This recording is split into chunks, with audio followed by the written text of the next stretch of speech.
আসসালামু আলাইকুম।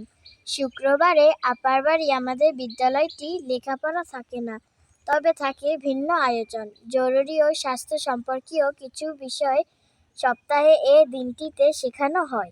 আজ শিখব কলা খাবার নিয়ম। অনেক ছোট ছেলে মেয়েরা কলা এভাবে খেয়ে থাকে।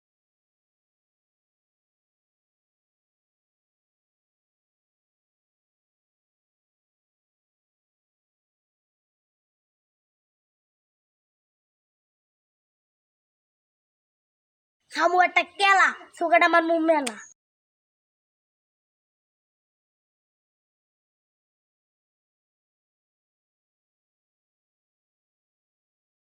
এখন দেখবে কলা খাবার নিয়ম।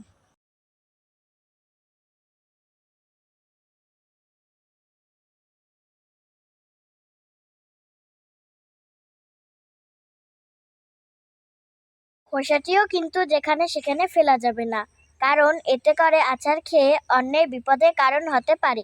তাই খোসাটি ডাস্টবিন অথবা নির্দিষ্ট স্থানে ফেলতে হবে।